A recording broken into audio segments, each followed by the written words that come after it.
नमस्कार। James Allen, JAMESALLEN एक British professor थे। इसके अलावा वे कवि, उपन्यासकार, कहानी लेखक और भाषा विशेषज्ञ थे। 1903 में उन्होंने एक लंबा लेख लिखा था जिसका टाइटल था एज ए मैन थिंकेथ, यानी कि जैसे आदमी सोचता है। तो सोच का इंसान पे क्या प्रभाव पड़ता है, यही इस लेख में विस्तार से बताया गया है। और इसी लेख के लिए वो प्रसिद्ध हुए। महात्मा गांधी तो इस लेख से इतने प्रभावित हुए थे कि उन्होंने इसका गुजराती में अनुवाद किया और छोटी सी पुस्तिका के रूप में छपवाया भी। अनेक लोग आज भी अपनी सफलता का श्रेय इस लेख को देते हैं। मैंने आपके लिए इसका हिंदी में अनुवाद किया है, जिसका सारांश मैं आपको यहां बताता हूं।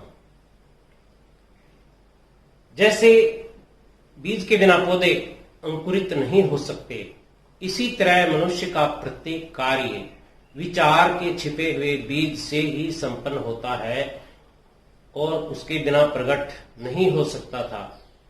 कार्य विचार का पुष्प है और सुख और दुख इसके फल हैं।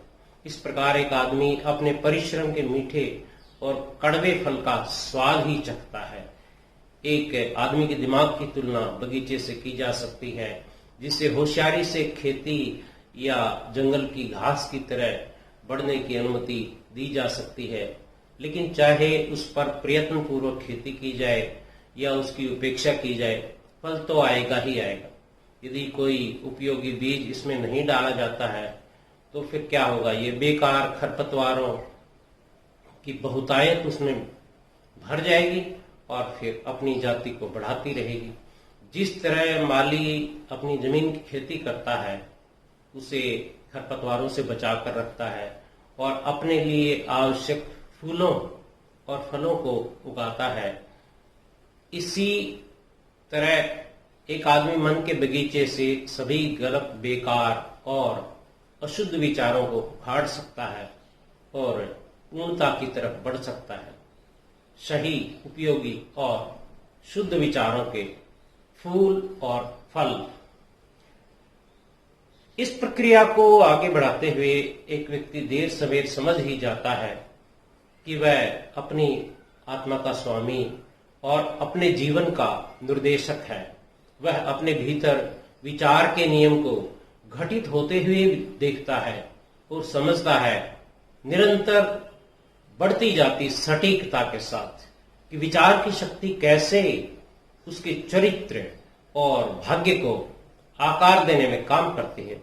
जब तक वह खुद को बाहरी परिस्थितियों का नतीजा मानता है, तब तक मनुष्य परिस्थितियों से ग्रसित होता जाता है।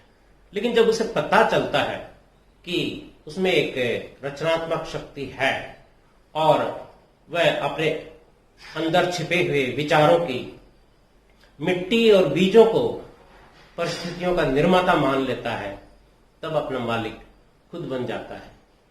अच्छे विचारों के अच्छे फल आते हैं और बुरे विचारों के बुरे परिणाम निकलते हैं। एक आदमी सदैव ये पाएगा कि जैसे वह चीजों और अन्य लोगों के प्रति अपनी सोच बदलता है, तो अन्य लोग भी उसकी प्रति बदल जाएंगे।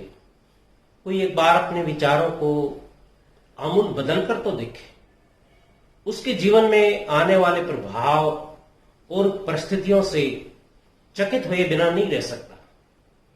हमारी तरफ वे चीजें आकर्षित नहीं होती जिन्हें हम पाने की कामना करते हैं, बल्कि वे होती हैं जिन्हें हमारा वास्तविक चरित्र आकर्षित करता है। हमारे कार्य को कि परिणाम को आकार देने वाली दिव्यता हमारे अंदर मौजूद है। और सभी व्यक्ति जो कुछ प्राप्त करते हैं या प्राप्त करने में विफल रहते हैं, वह अपने स्वयं के विचारों का प्रत्यक्ष परिणाम है। जो कुछ भी इंसान हासिल करता है या हासिल करने में असफल रहता है, उसका कारण उसके अपने विचार हैं। एक आदमी केवल अपने विचारों को उन्नत करके ही ऊपर उठ सकता है, जीत सकता है और उपलब्धि हासिल कर सकता है। अपने विचारों को ऊपर उठाने से इनकार करके कमजोर, अपमानित और दुखी होता रहता है, एक आदमी को अपने दिल में विवेक संगत उद्देश्य की कल्पना संजोनी चाहिए और इसे पूरा करने के लिए संकल्प करना चाहिए। उसे अपने उद्देश्य को ही विचारों का केंद्रीय बिंदु बना लेना चाहिए और उसे लगातार उस वांछित वस्तु पर ध्यान केंद्रित करना चाहिए जिसे उसने अपना लक्ष्य बनाया है। उसे इस उद्देश्य को ही सर्वोच्च कर्तव्य बना लेना चाहिए और खुद को इसकी प्राप्ति के लिए पूरी तरह से समर्पित कर देना चाहिए, न कि अपने विचारों को अल्पकालिक कामनाओं, लालसाओं और कल्पनाओं की उड़ान में भटकने देना चाहिए। यही आत्मनियंत्रण और विचार की सच्ची एकाग्रता का शाही राजमार्ग है। भले ही वह अपने उद्देश्य को पूरा करने में बार बार विफल हो जाता है। कमजोरियों से लड़ने के लिए ऐसा जरूरी भी होता है विफल होना, लेकिन चरित्र की ताकत ही सच्ची सफलता का पैमाना हो और ये भविष्य की शक्ति और विजय के लिए एक नई शुरुआत बनेगी।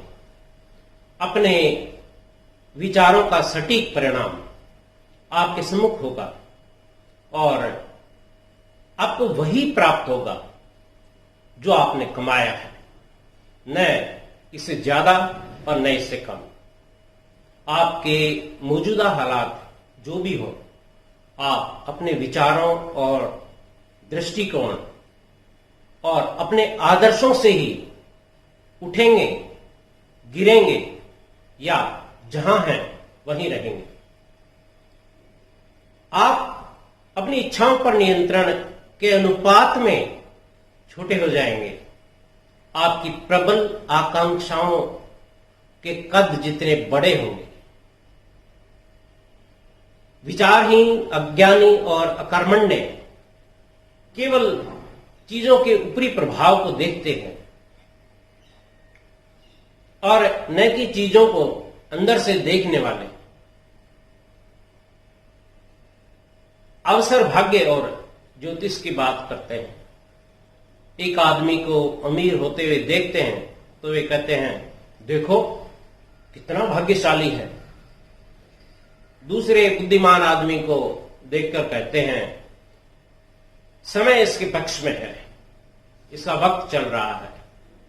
किसी के संत जैसे चरित्र और व्यापक प्रभाव को ध्यान में रखते हुए वे टिप्पणी करते हैं, देखो कैसे हर मोड़ पर अवसर इसका साथ देता है। उन्हें सफल लोगों की परीक्षाएं और असफलताएं नहीं दिखती जिनसे वो गुजरे हैं और अनुभव हासिल करने में इन पुरुषों के संघर्ष, जिसको उन्होंने खुद चुना है, उनके द्वारा किए गए बलिदान, इनका आम लोगों को कोई ज्ञान नहीं है। उनके द्वारा किए गए अविश्वसनीय प्रयासों के बारे में, उन्होंने जिस आस्था के साथ निरंतर अभ्यास किया, दुर्गम स्थान तक जाने वाली दृष्टि को महसूस किया, वे अंधेरों और दूसरों के दिल के दर्द को नहीं जान सकते हैं, जो केवल प्रकाश और खुशी को ही देखते हैं और इसे भाग्य का नाम दे देते हैं। लंबी और कठिन यात्रा न देखकर केवल सुखी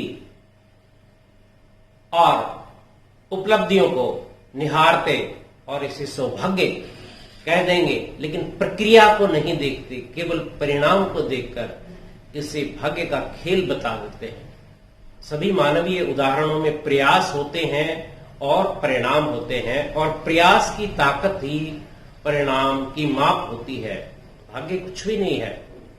उपहार, शक्तियां, वस्तुएं, जीनियस, बौद्धिक और आध्यात्मिक संपत्ति, सबके सब कर्म के फल हैं।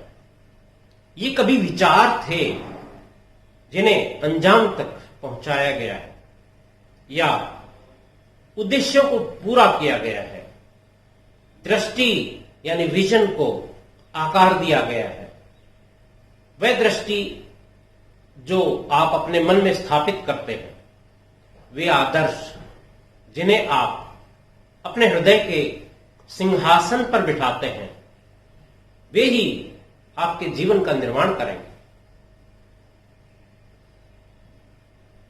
जैसा व्यक्ति सोचेगा वैसा ही बन जाएगा। जिस प्रकार हमारे शरीर को पुष्टि के लिए पोषक और अच्छे भोजन की आवश्यकता होती है, इसी तरह से हमारी आत्मा को थोड़ी प्रार्थना की आवश्यकता होती है और हमारे दिमाग को अच्छे विचारों की खुराक लगातार मिलती रहनी चाहिए, तब वह पुष्ट रहता है और नए रचनात्मक विचारों को जन्म देता रहता है।